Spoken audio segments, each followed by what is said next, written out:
जन्म मृत्यू दाखला फाटलेला असणं किंवा त्यांची नोंद नसणं अशी तब्बल 3000 प्रकरणं उत्तर तहसील कार्यालयाकडे पडून आहेत।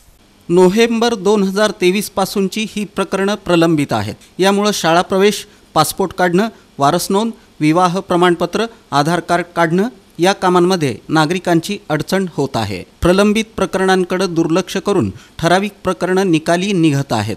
बहुतांश प्रकरणं पडून असल्यामुळे उत्तर तहसील कार्यालयाकडे नागरिक हेलपाटे मारत आहेत। जन्ममृत्यूनंतर वर्षाच्या आत महापालिकेत नोंद करणं आवश्यक असतं, त्यानंतर नोंद घेतली जात नाही। अशावेळी या प्रकरणांवर 13 नुसार कार्यवाही करावी लागते। महापालिका, नगरपालिका, नगरपंचायत, ग्रामपंचायत इथं जनन नोंद नसलेल्या प्रकरणांची तहसीलदारांमार्फत चौकशी करण्यात येते।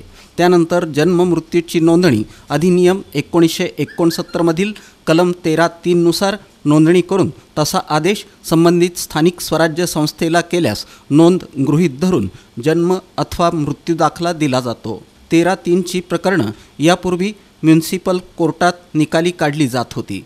तिथं वेळेत प्रकरणं निकाली काढून आदेश देण्यात येत होते। याबाबतचे अधिकार 11 ऑगस्ट 2023 रोजी आदेश काढून प्रांतांना देण्यात आले। त्यांच्या कामाची व्याप्ती पाहता तो अधिकार तहसीलदारांना देण्यात आला। त्यामुळे नोव्हेंबर 2023 पासून महापालिका हद्दीतील प्रकरणं तहसीलदार उत्तर सोलापूर यांच्याकडे जात आहेत।